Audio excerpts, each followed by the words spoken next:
মায়া, কোথায় গেলি? রান্নার কাজে আমাকে একটু সাহায্য কর। জি মা, এক্ষুনি সাহায্য করছি। বলো তোমার কি প্রয়োজন? ও নদী থেকে আমাকে 1 কলস পানি এনে দে। রান্না করতে গিয়ে সব পানি শেষ হয়ে গেছে। ঠিক আছে, আমি এক্ষুনি যাচ্ছি। তবে মা, আজ কি রান্না করছো? আজ তরকারিতে ভালো কিছু থাকবে তো?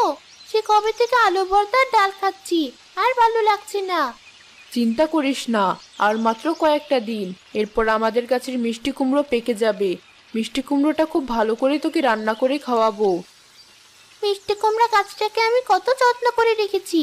মিষ্টি কুমড়াটাও দিন দিন বড় হয়ে যাচ্ছি। খেতে অনেক মিষ্টি হবে। কতদিন পর আমি মিষ্টি কুমড়ো খাবো। ঠিক বলেছিস। এখন যা তাড়াতাড়ি, তোর বাবা আবার চলে আসবে।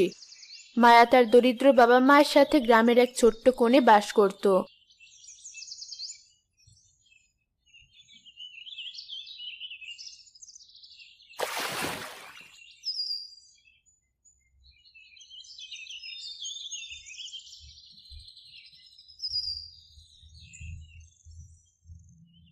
পানি তো ভরা শেষ হয়ে গেছে।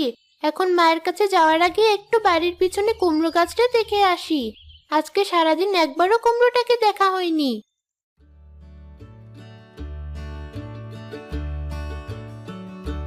বাহ, কুমড়োটা তো বেশ বড় হয়ে গেছে। আর মাত্র কয়েকটা দিনের অপেক্ষা। কুমড়ো, চিন্তা করো না। তোমাকে আমার মা খুব ভালো করে রান্না করবে, আর আমরা অনেক মজা করে খাবো। তুমি মিষ্টি খেতে হবে তো?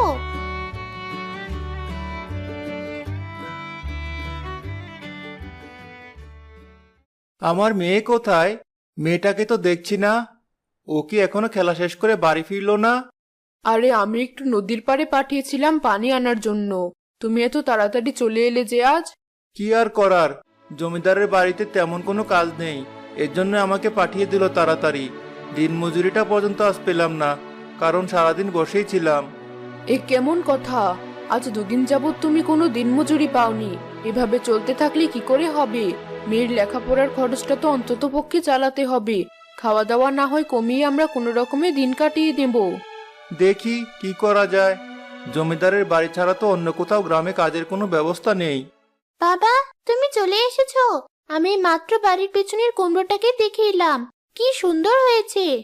তাই নাকি? এটা অদ্ভুত ব্যাপার। এখন কিন্তু কুমড়ার সময় না, মিষ্টি কুমড়া হওয়ার সময় আরো পরে।